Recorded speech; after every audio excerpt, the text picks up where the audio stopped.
Most expected question series और UPSC EPFO जिसका exam आपका कंडक्ट होने वाला है 2 जुलाई को। So clock is ticking, without wasting any time हमें अपनी सीरीज शुरू करनी चाहिए। आज है day 7 for this series.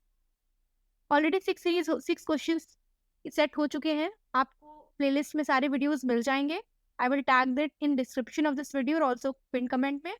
So let us begin our question series on industrial relation and labor law. So here we are starting with question number 151. The question here says, under which of the following sections of Industrial Dispute Act of 1947, it has been clearly mentioned that any person cannot provide any financial aid to any illegal strike. Industrial dispute act of 1947 शुरू से बात होती चली आ रही है। जब से मैंने आप लोगों को ईपीएफओ के बारे में पढ़ाने शुरू किया, इंडस्ट्रियल डिस्प्यूट एक्ट के डिफरेंट सेक्शंस हमने बार बार डिस्कस किए। अब इसमें एक छोटे से सेक्शन के बारे में पूछ रहा है कि इलीगल स्ट्राइक या लॉकआउट के लिए कोई भी पर्सन फाइनेंशियल एड नहीं प्रोवाइड करेगा। ठीक है, तो ये किस सेक्शन में दिया गया है? 4 ऑप्शंस आपके सामने दिए हुए हैं। It is a factual question, इसमें कुछ समझाने जैसा नहीं है। अगर आपने पढ़ा है तो आपको याद होगा। इलीगल स्ट्राइक के लिए सेक्शन क्या बताया था हमने? 25। सेक्शन 25 किसके लिए? कि इलीगल स्ट्राइक पे कोई फाइनेंशियल एड नहीं प्रोवाइड करेगा। इलीगल स्ट्राइक क्या होती है? ऐसी स्ट्राइक जिसमें आपने नोटिस नहीं दिया। अगर आप जो है पब्लिक यूटिलिटी सर्विस में काम कर रहे हो और आपने नोटिस नहीं दिया तो वो इलीगल स्ट्राइक है। लॉकआउट, बिना इन्फॉर्म की कंपनी बंद करके चला गया, इलीगल लॉकआउट हो जाता है। ठीक है, ये सब लीगल स्ट्राइक। इलीगल स्ट्राइक किस केस में कंपेंसेशन देना है, ये मैंने शॉर्ट और वीडियो दोनों के थ्रू आपको समझाया था। So section 25 is the answer here. Next, which of the following measures prove to be fruitful in improving industrial relations? कौन सा इसमें से fruitful है industrial relations improve करने में? strong and stable unions, workers participation in management, mutual trust या all of above? तो देखो, अगर यूनियन स्ट्रांग होगा, स्टेबल होगा, ये नहीं है कि आज किसी यूनियन के मेंबर है, कल वो यूनियन टूट गया फिर दूसरा यूनियन बन रहा है, ऐसा नहीं होना चाहिए। ठीक है, स्ट्रांग एंड स्टेबल यूनियन है। वर्कर अगर मैनेजमेंट पे पार्टिसिपेट करेंगे ना तो वर्कर्स को एक फीलिंग आएगी कि ये मेरी ही कंपनी है। ठीक है, अगर कंपनी का फायदा होगा तो मेरा फायदा होगा। ठीक है, म्यूचुअल ट्रस्ट, अगर एम्प्लॉयर और एम्प्लॉय के बीच में ट्रस्ट बना होगा, एम्प्लॉयर और एम्प्लॉय के बीच में म्यूचुअल ट्रस्ट होगा तो ऑब्वियस सी बात है इंडस्ट्रियल रिलेशंस अच्छे होंगे। तो आंसर आपका क्या है? All of above. ठीक, next question, which of the following can not be categorized as main aim of work committee? Work committee का क्या एम नहीं है? Giving greater participation to workers, providing better opportunities outside the organization, generating cooperative atmosphere for negotiations between parties, ensuring close interaction between labor and management. 4 options आपके दिए हुए हैं। Work committee का क्या काम नहीं है? वर्क कमेटी क्या होती है ये मैंने बताया था आपको, चलो एक बार फिर से बता देते हैं, रिवाइज करा देते हैं। देखो, मैं एक एक चीज एमसीक्यू के लेक्चर्स में नहीं बता सकती ना, ऑलरेडी सारे लेक्चर्स मैंने अपलोड कर रखे हैं, आप लोग वहां जाके देख लो। लेकिन चलो, वर्क कमेटी है, ये क्या होती है? अगर 100+ मेंबर किसी भी कंपनी में है तो ये एम्प्लॉयर की जिम्मेदारी है कि एक वर्क कमेटी बनाए जिसमें एम्प्लॉय के साइड की रिप्रेजेंटेशन और एम्प्लॉयर के साइड की रिप्रेजेंटेशन बराबर होगा। ठीक है, बराबर होगा। क्यों बराबर होगा? ताकि दोनों लोग की बात इक्वली रखी जाए और कोई डिस्प्यूट के चांसेस ना बने और यूनियन जैसी चीजें ना उत्पन्न हो। ठीक है, तो ये वर्क कमेटी होती है कब? जब 100 से ऊपर एम्प्लॉयज होते हैं, तब की किसकी जिम्मेदारी है? ये एम्प्लॉयर की जिम्मेदारी है वर्क कमेटी बनानी। तो वर्क कमेटी ऑब्वियस सी बात बनेगी कंपनी ऑर्गेनाइजेशन के अंदर जो भी काम हो रहा है उसके लिए। तो यहाँ देखो ऑप्शन बी क्या कह रहा है? Providing better opportunities outside the organisation. भाई आउटसाइड द ऑर्गेनाइजेशन क्यों होगा? ठीक है, तो बी आपका इनकरेक्ट है, कैन नॉट पूछा था।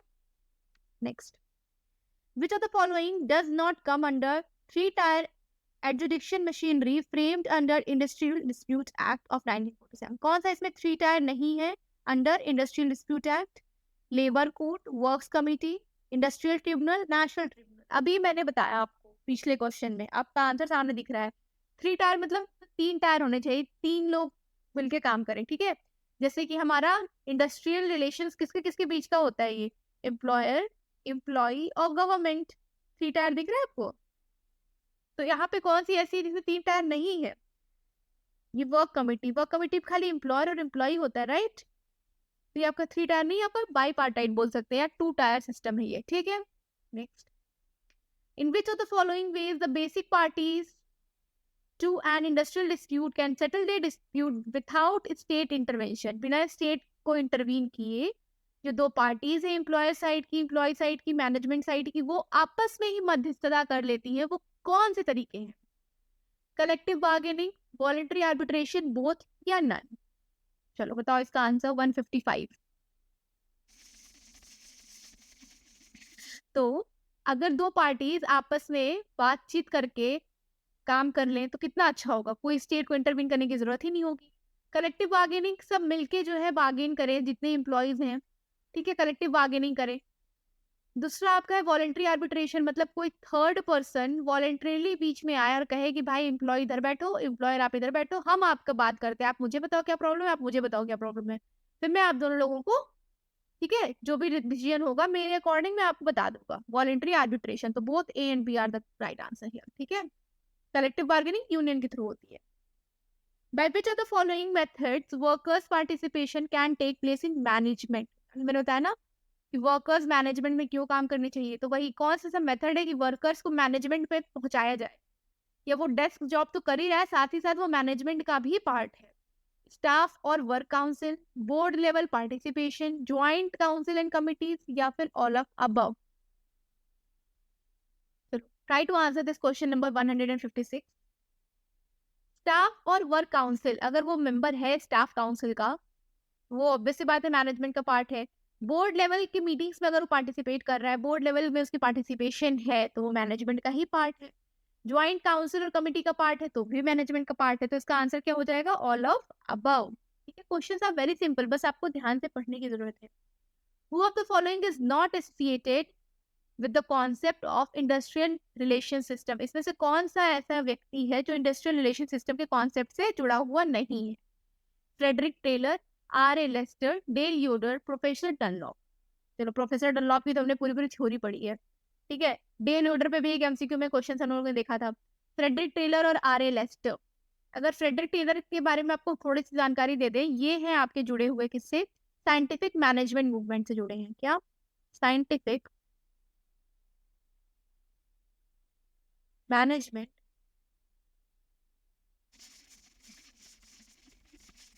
मूवमेंट।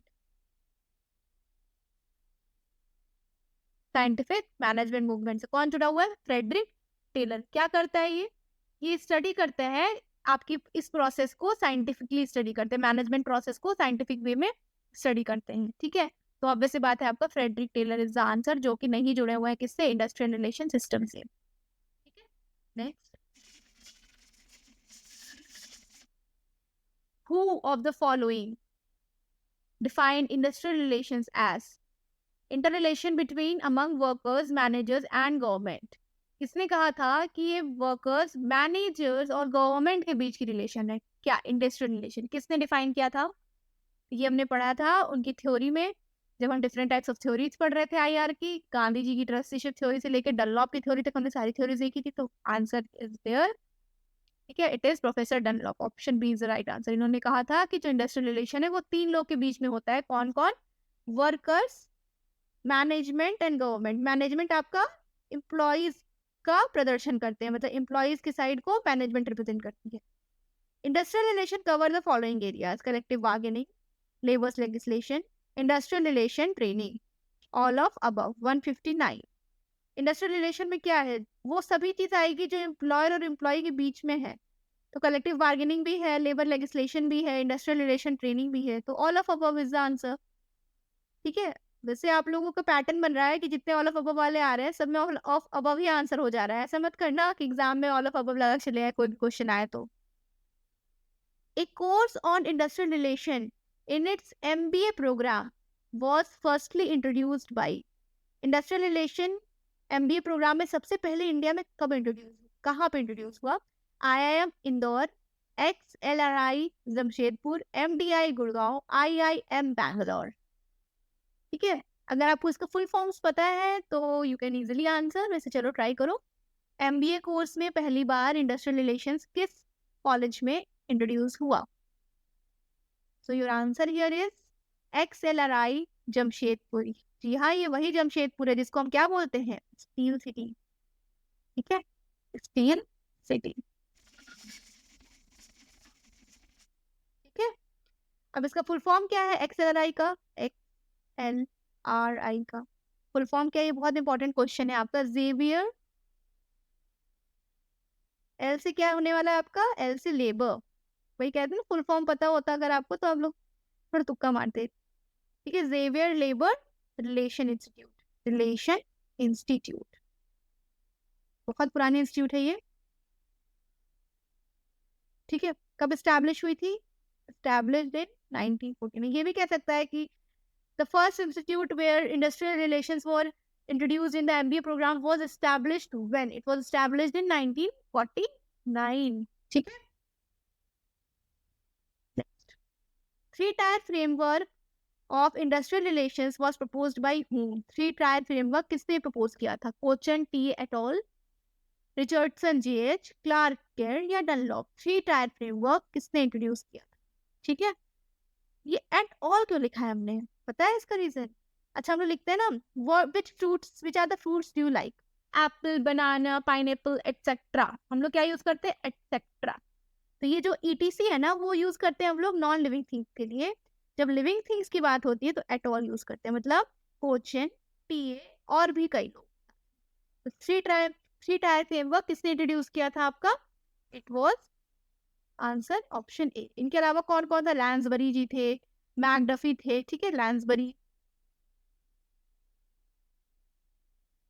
और कौन था, मैकडफी थे। ठीक है, एट ऑल में ये लोग हैं।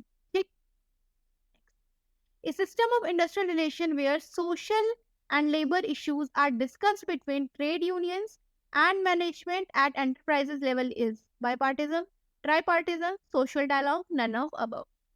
ऐसा सिस्टम जहाँ पे सोशल एंड लेबर इश्यूज को ट्रेड यूनियन और मैनेजमेंट के बीच में डिस्कस किया जाता है, उसको क्या बोलते हैं? तो ये सिंपल ग्रामर का क्वेश्चन लग रहा है मुझे तो ये। ठीक है, इंडस्ट्रियल रिलेशन का तो किसी एंगल से नहीं लग रहा है। एक तरफ आपका ट्रेड यूनियन है, एक तरफ आपका मैनेजमेंट है, दो पार्टीज दिख रही है, तो दो पार्टी दिख रही है तो क्या होता है, bipartisan. Answer A, option A is the right answer here. ठीक है, dash is used to denote the collective relationship between management and workers. Management और वर्कर्स के बीच के रिलेशनशिप को क्या कहते हैं, या फिर हम बोलते हैं जिसको एम्प्लॉयर्स और एम्प्लॉय के बीच के रिलेशनशिप को क्या कहते हैं? Try to answer this question in the comment box. इसका नहीं बता रहे, चलो दिख रहा है सामने, चलो 163, I am leaving this question, मुझे आंसर्स चाहिए कमेंट बॉक्स में, बहुत ही लेम क्वेश्चन है ये। 164, with the rules, law and agreements through executive and judicial machinery influences and shape industrial relations। कौन है ऐसा जो रूल के, लॉ और एग्रीमेंट के थ्रू जो है ये सब मशीनरी यूज करके इंडस्ट्रियल रिलेशन को एक शेप, एक आकार देने का कोशिश करता है रूल्स और लॉ के साथ? देखो, हमने बताया था कि एम्प्लॉय होता है जो काम पे रखता है आपको, एम्प्लॉय होता है जो काम करता है, और एम्प्लॉयर होता है जिसकी कंपनी होती है जो काम पे रखता है। ठीक है, तो ये दोनों अपना काम करते हैं, लेकिन अगर एम्प्लॉय बहुत बढ़ चढ़ कर मनमानी कर रहा है, या एम्प्लॉय जो है वो काम करने से मना कर रहा है, या एम्प्लॉयर बहुत ज्यादा काम करा रहा है, वेजेस कम दे रहा है, ओवर टाइम करा रहा है तभी वेज नहीं दे रहा है, ठीक है, एक तरीके से स्लेव की तरह ट्रीट कर रहा है, तो किसको इंटरवीन करना पड़ता है? गवर्नमेंट को। अब गवर्नमेंट कैसे इंटरवीन करेगी? गवर्नमेंट के पास क्या है, गवर्नमेंट अपने लॉज लेकर आएगी ना खुद तो। हमारे प्राइम मिनिस्टर जी आगे बीच में खड़े नहीं हो जाएंगे, नहीं भाई लड़ो नहीं, कुछ लॉज होंगे उनके पास, कहेंगे अगर ये फॉलो नहीं होता है तो आपके पास ये पनिशमेंट लगाई जाएगी, अगर पनिशमेंट आपको फाइन दिया गया, फाइन नहीं भरोगे तो आपका लाइसेंस ही हटा देंगे, ऐसा कुछ भी कर सकते हैं लॉ के थ्रू तो। ठीक है, तो it is the government who intervenes. Dash have a protecting role of safeguarding workers interest. कौन है इसमें से, trade union, management, international agencies या सोसाइटी? किसका प्रोटेक्टिंग रोल है, किसके लिए, वर्कर्स इंटरेस्ट को सेफगार्ड करने के लिए। तो हमारे यूनियंस किस लिए बनते हैं, यूनियंस तो बनते ही इसीलिए है ना, खाली पैसा खाने के लिए थोड़ी, देर का काम ही है कि प्रोटेक्ट करना, सेफगार्ड करना वर्कर्स के इंटरेस्ट को। 166, who regulates the relationship between worker organisation and employer organisation? इसमें से कौन है जो वर्कर्स ऑर्गेनाइजेशन, जिसको हम बोलते हैं क्या, यूनियन, और एम्प्लॉयज ऑर्गेनाइजेशन या मैनेजमेंट, ठीक है, मैनेजमेंट के बीच के रिलेशनशिप को कौन जो है रेगुलेट करता है? अभी हमने पीछे भी देखा है कि कौन रेगुलेट करता है। इस क्वेश्चन के आंसर से पहले मेरी एक क्वेरी है आप लोगों से। अभी तक आप लोग बहुत कमेंट्स में पूछते हो, मैं पूछती हूँ कि मैंने नोटिस किया अपने चैनल के इसमें जाके कि वीडियोस तो बहुत लोग देखते हैं, बट सब्सक्राइब ओनली 5% लोग ही करते हैं। ठीक है, if you are loving my videos then please do subscribe my channel, ताकि मुझे भी इससे मोटिवेशन मिलता है कि okay I should keep going. ठीक है, students are loving this thing. अगर 5% लोग सब्सक्राइब कर रहे हैं तो मुझे यही लगेगा ना कि 100 लोग देख रहे हैं तो 5 ही लोगों को पसंद आ रही है, इसका मतलब। ओके, तो कौन है ऐसा जो रेगुलेट करता है रिलेशनशिप को? Government and state machineries. ठीक है, question number 167 is on your screen. India has been one of the founding members of Dash and has been taken part in its deliberations. किसका फाउंडिंग मेंबर है? World bank, UNO, ILO या NATO? NATO का तो member ही नहीं है, तो founding member कहाँ से हो जाएगा? ठीक है, रशिया यूक्रेन का वॉर का पूरा यही जड़ था। ठीक है, पूरा न्यूज में छाए हुए थे नेटो भाई साहब। वर्ल्ड बैंक, चलो बताओ लेटेस्ट मेंबर कौन है जो नेटो को ज्वाइन किया है? करंट अफेयर्स का क्वेश्चन है ये, लेटेस्ट मेंबर कौन है? लेटेस्ट मेंबर जिसने नेटो को ज्वाइन किया है। क्वेश्चन नंबर फर्स्ट ये, और सेकंड ये, जो आसियान को लेटेस्ट मेंबर कौन ज्वाइन किया? आसियान को लेटेस्ट मेंबर कौन है का? ठीक है, आसियान का लेटेस्ट मेंबर कौन है? अभी तक 10 मेंबर से, अभी 11 हो गए। आसियान का लेटेस्ट मेंबर और आपका नेटो का लेटेस्ट मेंबर आपको बताना है। तो इसका आंसर है आपका आईएलओ, जिसकी स्थापना कब हुई थी? 1919। इंडिया के का पार्टिसिपेशन के लिए क्या बना था? All India trade union Congress आपका 1920 में बना था। लाला लाजपत राय इसके प्रेसिडेंट थे। ठीक है, ये बना था आपका किसके लिए? रिप्रेजेंटेशन के लिए आईएलओ में।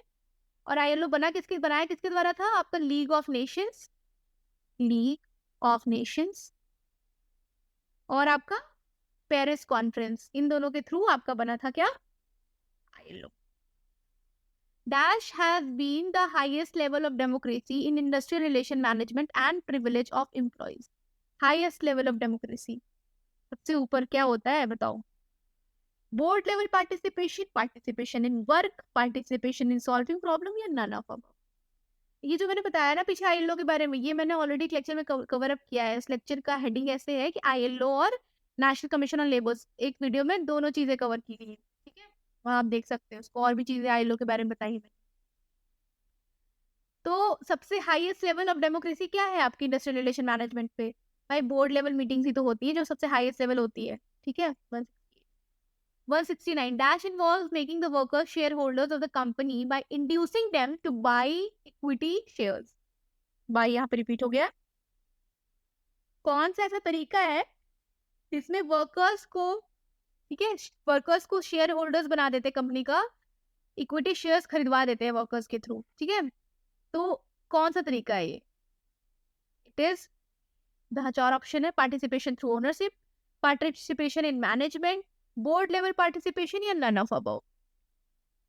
देखो, अगर आप किसी कंपनी के शेयर्स खरीद रहे हो then you are the owner of the company. अब ये बात अलग है कि आप जो है 0.1% ओनर हो या 0.00001% ओनर हो, लेकिन अगर आपके पास रिलायंस के शेयर हैं then you are also the owner of the company. ठीक है, कोई भी वोटिंग होगी, कुछ भी होगी, आपके पास मेल जरूर आएगा अगर आपने जो है किसी ऐप के थ्रू या कुछ भी करके शेयर्स खरीद रखे हैं तो। ठीक है, तो अगर वर्कर्स को शेयर होल्डर्स बनाना है तो ये बहुत अच्छा तरीका है कंपनी के प्रॉफिट बढ़ाने का, क्योंकि अगर वर्कर्स को लगेगा कि मेरी कंपनी है, मैं इसका शेयर होल्डर हूँ, मतलब कि अगर मैं अच्छा काम करूंगा तो कंपनी का प्रॉफिट होगा, जिससे मेरे शेयर की वैल्यू ऊपर जाएगी।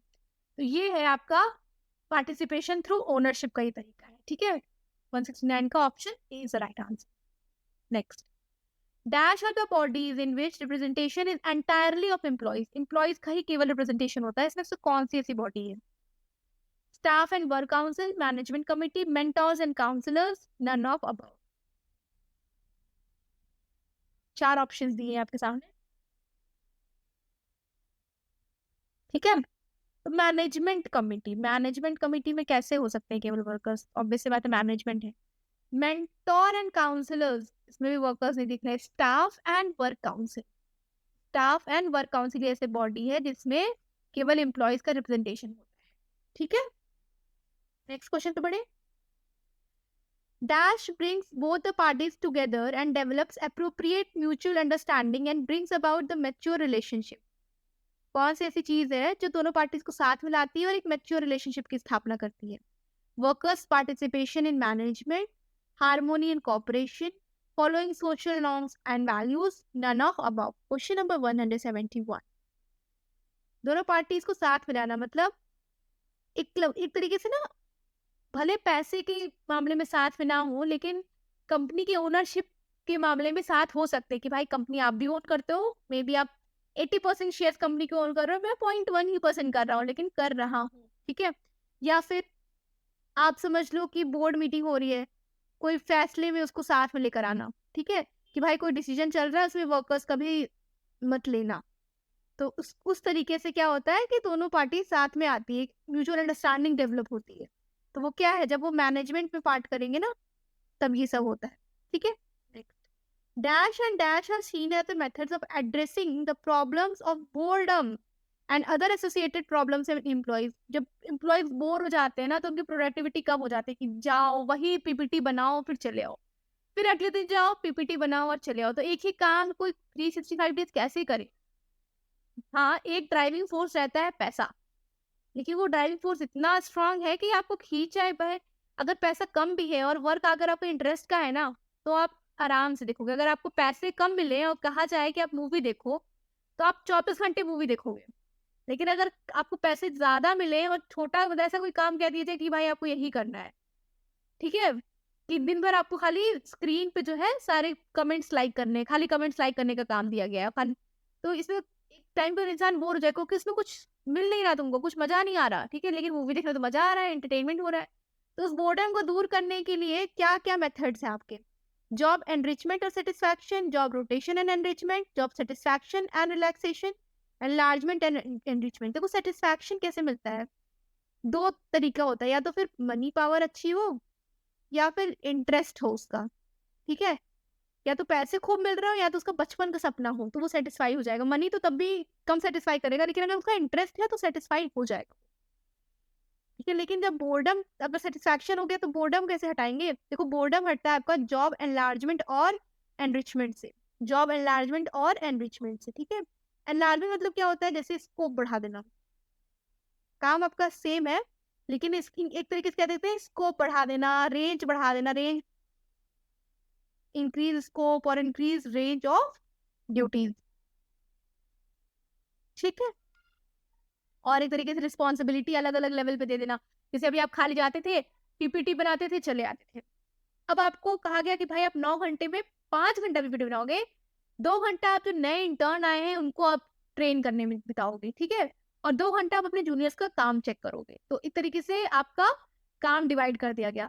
या तो आपको 9 घंटे पीपीटी बनाते थे, तो आपको कहा गया कि चलो 5 घंटे आप बनाओ और बाकी 2 घंटे आप अपने पीपीटी को दो दूसरों को बनाने के लिए, और आप उसको रिव्यू करो, अपने इंटर्न्स को दो और रिव्यू करो। ऐसे करके जॉब का रेंज बढ़ा देते हैं, स्कोप बढ़ा देते हैं, ठीक है, रिस्पॉन्सिबिलिटीज अलग अलग लेवल पे जनरेट करते हैं, ठीक है। In Dash method of workers' participation in management, it invites suggestions and reward is given for the best suggestion. ये भी एक बहुत अच्छा तरीका है कंपनी को डेवलप करने का। देखो भले एक एम्प्लॉय छोटी पोजीशन पे है, बट दैट डजंट मीन कि उसके उसकी जो मेंटल लेवल है वो भी उसी लेवल लायक था। मे बी उस कुछ सर्कमस्टांसेस की वजह से वो छोटे पोजीशन पे है, ठीक है, आगे ग्रो करेगा, लेकिन उसका जो आईक्यू लेवल है हो सकता है वो अच्छा हो। तो एक तरीका होता है कंपनी में कि भाई तुम अपने सजेशंस रखो कि कंपनी को कैसे आगे बढ़ाया जाए, ठीक है, तुम अपने तरीके रखो और जिसका तरीका सबसे अच्छा होगा उसका अवार्ड दिया जाएगा, ताकि उन लोग को ये ना लगे कि हम फ्री का फुकट का कंपनी की हेल्प कर रहे हैं, तो रिवॉर्ड वाला सिचुएशन दे दिया जाता है। तो लोग एम्प्लॉयज अपने अपने सजेशंस रखते हैं कि हम अपनी मार्केटिंग ऐसे कर सकते हैं, या फिर अपने, मान लो कोई एडटेक कंपनी है तो अपने कोर्सेज को इस तरीके के एड के थ्रू सेल कर सकते हैं, ठीक है। तो अलग अलग सजेशंस होते हैं, उसको क्या बोलते हैं, it is participation through management, या participation through suggestion scheme, participation through complete control, none of above. तो आंसर आपके सामने दिख रहा होगा आपको। The right answer is participation through suggestion schemes, suggestion schemes, question में भी यही लिखा था, सजेशन, ठीक है। Next, Who among the following introduced the theory of industrial relations? कौन है जो theory of industrial relation को introduce? P.H. Kesselman, Dale Yoder, International Labour Organization, या ऑल ऑफ अबव, ठीक है। इस तरह के क्वेश्चंस अगर आपने थोड़ा बहुत पढ़ा है तो कर सकते हो। कैसे, देखो आईएलओ ने तो थ्योरी दी है आपकी, ये आपको पता है, और डेल योडर साहब के बारे में भी आपने पढ़ा है। अगर पीएच कैसलमैन नहीं भी पता है तो भी आप ऑल ऑफ अबव लगा सकते हो यहाँ पे, ठीक है। Next, dash are the bodies comprising representatives for employer and employees. Employer और एम्प्लॉय की तरफ से रिप्रेजेंटेटिव होते हैं उसको क्या बोलते हैं? Management committee, joint council and committees, discipline committees या नन ऑफ अबव। तो ऐसी बॉडीज जहाँ पे एम्प्लॉयर्स और एम्प्लॉयज दोनों के रिप्रेजेंटेटिव होते हैं उसको बोलते हैं joint council and committee, joint council and committees. तो this is the 175th question and this is the last question for the day. मिलते हैं कल अगले लेक्चर में from 176 question and this is a series of 200 questions जहाँ पे हम लोग आईआर और लेबर लॉ के क्वेश्चंस प्रैक्टिस कर रहे हैं। एग्जाम इज अप्रोचिंग और कल फिर 25 क्वेश्चंस होके ये सीरीज खत्म हो जाएगी। तो मैं चाहती हूँ कि इस वीडियो के नीचे आप लोग कमेंट करो कि आप लोगों को अगली सीरीज कौन सी चाहिए, किस टॉपिक पे चाहिए। क्या मैं पूरे क्वेश्चंस का मॉक टेस्ट लेकर आऊँ 120 क्वेश्चंस डेली का मॉक टेस्ट रहे, या फिर किसी पर्टिकुलर टॉपिक पे, जैसे अभी आईआर और लेबर लॉ पे चल रहा था वैसे आपको किसी और टॉपिक पे चाहिए, मॉडर्न हिस्ट्री, पॉलिटी, ठीक है, मैथ्स, इंग्लिश, कुछ भी, ठीक है। तो आप लोग बताना उसको कि प्रेफर क्या करोगे आप लोग, ठीक है, या फिर पूरा मॉक टेस्ट या फिर कोई पर्टिकुलर सबसेक्शंस। तो मिलते हैं कल अगला लेक्चर में। Till then Jai Hind and subscribe to my channel. Thank you.